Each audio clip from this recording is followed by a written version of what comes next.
بسم اللہ الرحمن الرحیم الحمد للہ رب العالمین والصلاة والسلام علی سید الانبیاء والمرسلین۔ اللہ تعالیٰ رب العزت نے اپنی اس زمین پر اپنی مخلوقات میں بے شمار اولیاء کرام، بے شمار اللہ والے، اپنے برگزیدہ بندے اور ایسے بندے پیدا فرمائے جن کے دلوں میں اللہ رب العزت نے اپنی بے پناہ محبت، بے پناہ عشق، اپنی ذات عالی کا استحضار، اپنی ذات عالی کی معرفت کے وہ جلوے پیدا فرمائے اور وہ بلندیاں عطا فرمائیں کہ ان کی مثالیں علاوہ ان بندوں کے ملنا مشکل ہیں جن بندوں کے اندر اللہ رب العزت نے یہ نعمتیں پیدا فرمائی ہوں۔ ایسی شخصیتیں اس زمین پر کم نہیں ہوئیں، بہت کثیر تعداد میں ایسے افراد، ایسی مقدس اور متبرک شخصیتیں پیدا ہوتی رہیں، ہر دور میں پیدا ہوئی اور ہر دور میں انشاءاللہ پیدا ہوتی رہیں گی۔ یہ الگ بات رہی کہ ولایت میں کسی کا کوئی درجہ ہوتا ہے تو کسی کا کوئی درجہ ہوتا ہے، کوئی بہت بلند درجے پر فائز ہوتے ہیں تو کوئی اس درجے کو نہیں پہنچ پاتا، تو کوئی اس سے بھی آگے نکل جاتا ہے۔ ایسی بے شمار شخصیتیں اللہ کی زمین پر پیدا ہوتی رہی ہیں اور انشاءاللہ قیامت تک پیدا ہوتی رہیں گی۔ ان شخصیتوں میں سے ایک بہت نامور اور بہت عظیم المرتبت ایک ایسی ہستی ہندوستان کے سرزمین پر ہوئی ہے جو بھلے پیدا تو ہندوستان میں نہیں ہوئے، پیدا تو وہ سیستان ملک میں ہوئے، سیستان میں ہوئے، اور 1141 عیسوی کے اندر ان کی پیدائش سیستان میں ہوئی، لیکن ان کی تدفین اجمیر کی سرزمین پر ہوئی۔ یہ کوئی اور ہستی نہیں ہے، یہ سلسلہ چشتیہ کی وہ نامور اور وہ عظیم المرتبت، وہ انتہا درجے کی قابل احترام اور ایسی تصوف میں وہ عظیم مقام رکھنے والی شخصیت جس کی مثال کم سے کم ہندوستان کی سرزمین پر ڈھونڈنا مشکل ہے۔ وہ شخصیت حضرت خواجہ معین الدین چشتی رحمۃ اللہ علیہ کی شخصیت ہے، جنہوں نے اپنی زندگی بھر غیر مسلموں کو محبتیں بانٹی۔ مسلمانوں کو کیا دیا؟ وہ تو دیا ہی دیا، لیکن غیر مسلموں میں محبتیں بانٹی۔ نتیجہ یہ ہوا کہ لاکھوں کی تعداد میں لوگ ان کے ہاتھ پر مشرف با اسلام ہوئے اور لاکھوں کی تعداد میں لوگوں نے ان کے فیض غلامی کو اختیار کیا۔ لوگوں نے ان کا غلام بن جانا اپنے لیے سعادت سمجھا، گویا کہ ان کی غلامی کو قبول کیا اپنے لیے خوش نصیبی سمجھ کر۔ ان میں مسلمان بھی شامل تھے اور ایک بہت بڑی تعداد غیر مسلموں کی بھی شامل تھی۔ حضرت خواجہ صاحب رحمۃ اللہ علیہ پوری زندگی اس طرح سے محبت بانٹتے رہے اور اس طرح سے اللہ کا فضل دکھاتے رہے، یعنی کرامتوں کی شکل میں، کہ اگر کوئی غیر مسلم بھی اگر ان کے قریب آ جاتا تھا اور ان کو ایک بار دیکھ لیتا تھا یا ان کو سن لیتا تھا یا ان کی کرامتوں کو دیکھ لیتا تھا، زندگی بھر ان کے پیروں میں بیٹھ جاتا تھا۔ حضرت کہیں بھی نہیں جاؤں گا آپ کو چھوڑ کر، مجھے تو اپنا غلام بنا لیجیے۔ یہ ہر ایک کا حال تھا، کیا مسلمان کیا غیر مسلم، اس کا کوئی بھی مذہب ہو، کیا عام کیا خاص۔ ہم حضرت خواجہ صاحب رحمۃ اللہ علیہ کی کرامتوں میں اگر ان کی زندگی کے دور کی بات کرتے ہیں تو وہ بہت الگ بات ہے، وہ تاریخ کی کتابوں کی بات ہے، لیکن ہم اس دور کی بات کرتے ہیں۔ ان کے انتقال ہوئے کو ایک زمانہ ہو گیا، تقریباً 800 سال، یعنی 15 مارچ 1236 عیسوی کو حضرت کا انتقال ہوا۔ 800 سال کے قریب کا زمانہ ان کے انتقال کو ہو گیا۔ آج بھی ان کا فیضان اللہ کے فضل سے ان کی کرامتوں کی شکل میں جاری ہے۔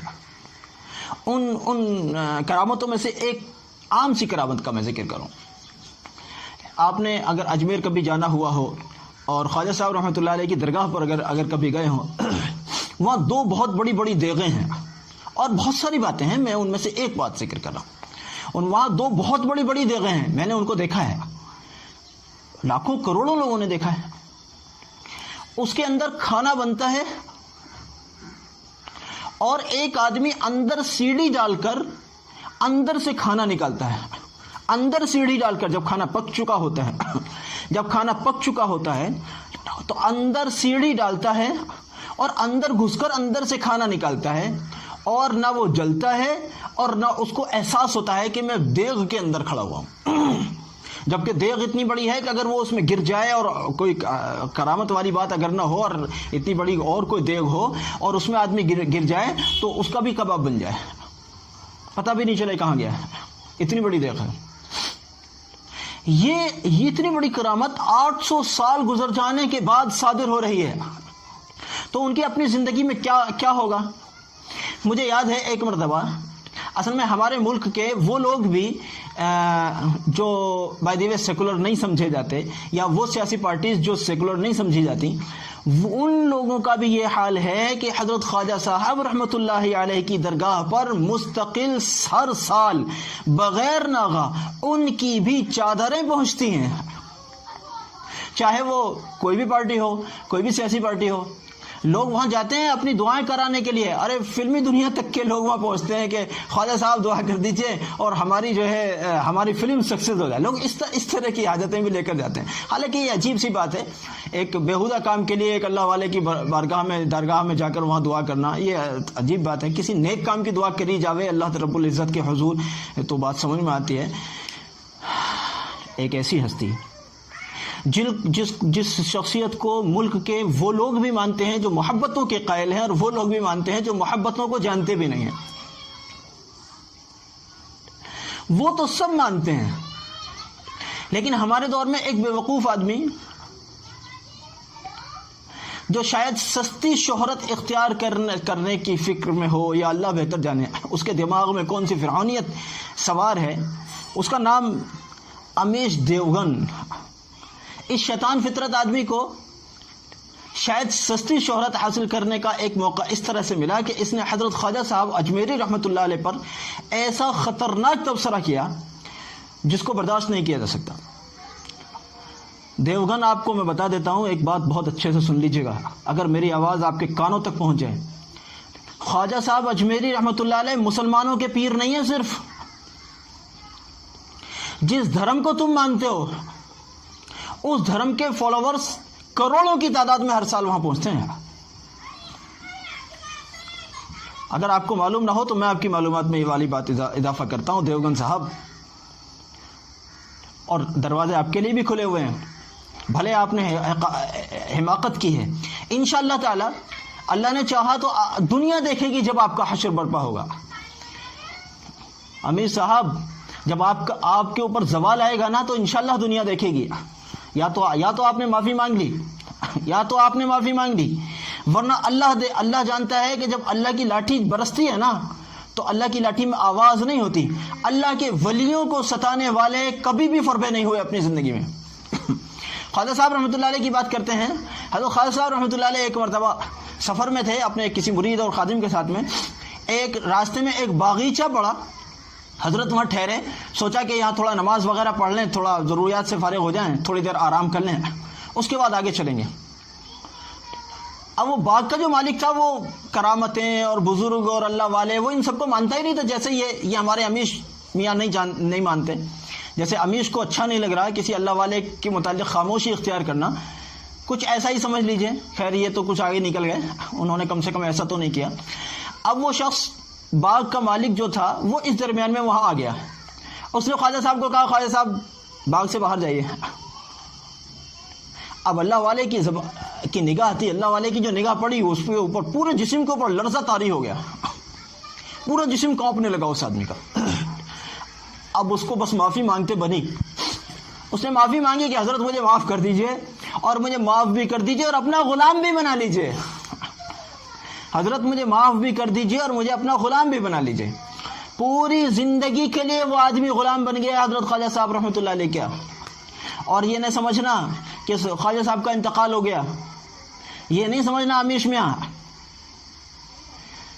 خواجہ صاحب اس دنیا میں ظاہری طور پر اس دنیا میں بھلے نہیں ہیں, لیکن خواجہ صاحب کا رب تو موجود ہے نا. خواجہ صاحب کا رب تو موجود ہے نا تم جیسوں سے انتقام لینے کے لیے. اس لیے مسٹر دیوگن میں آپ کو کہتا ہوں یا تو معافی مانگ لیں آپ. اگر آپ نے معافی نہ مانگی تو انشاءاللہ آپ کا تماشا وہ ہوگا کہ ساری دنیا دیکھے گی اور کوئی بھی کچھ نہیں کرے گا. اللہ کرے گا, اللہ کرے گا.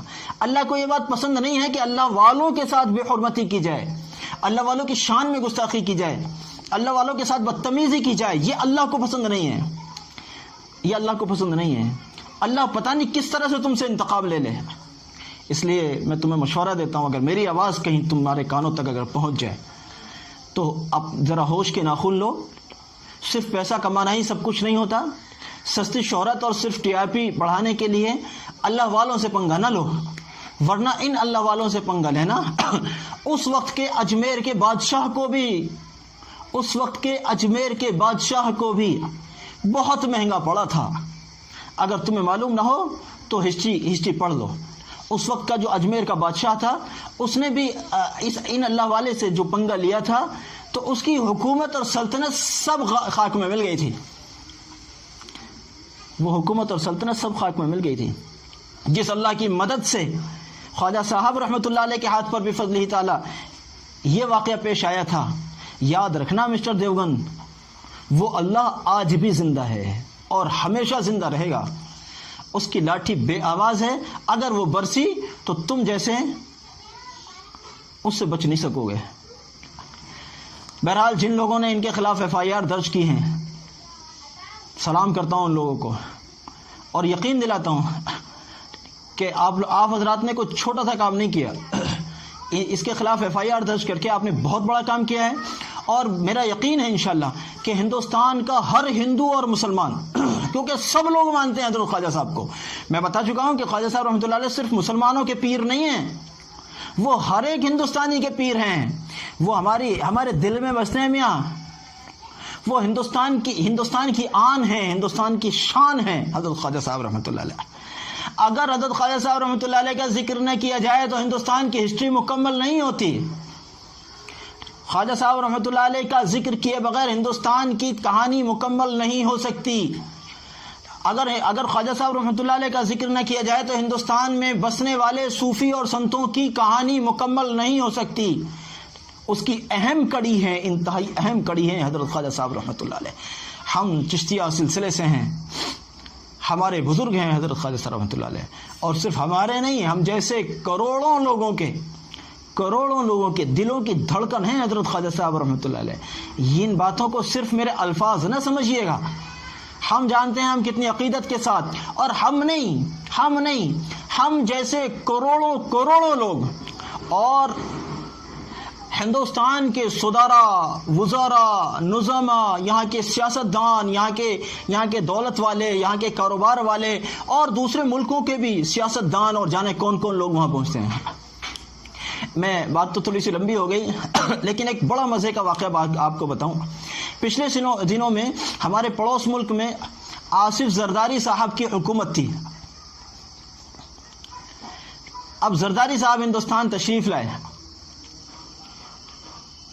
اس وقت میں میڈیا میں یہ خبر چلی تھی کہ اب سے پہلے جب بے نظیر بھٹو کی حکومت تھی تو حکومت پر کچھ حالات آ گئے, تو ادھر سے یا تو بے نظیر صاحبہ خود آئیں, وہ مجھے نہیں معلوم, بے نظیر صاحبہ یا تو خود آئیں یا ان کا کوئی نمائندہ آیا, جو بھی رہا, انہوں نے یہاں آ کر دعا کی, اور میڈیائی رپورٹس کے مطابق بتا رہا ہوں کہ اللہ کے فضل سے ان کی حکومت سنبھل گئی.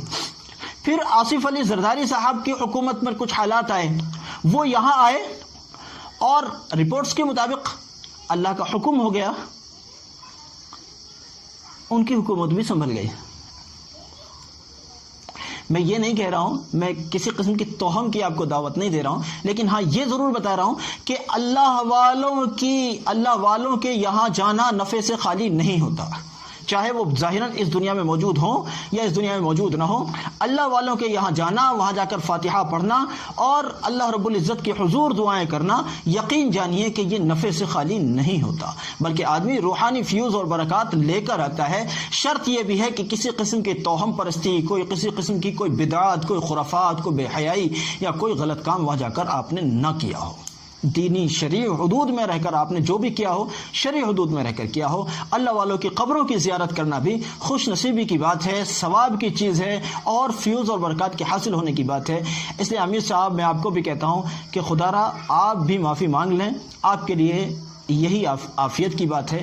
آپ بھی ایک انسان ہیں ہماری نگاہ میں، ہم آپ کو بھی لان تان کرنے کی بات نہیں کر رہے، آپ کو بھی پوری محبت کے ساتھ اس بات کی دعوت دے رہے ہیں کہ آپ معافی مانگ کر آپ بھی جو اللہ کا غصہ آپ کے الفاظ کی بنیاد پر آیا ہو اس کو ٹھنڈا کر لیں، تاکہ آپ اور آپ کی نسلیں اللہ کے غصے سے، اللہ کے غضب سے بچ جائیں.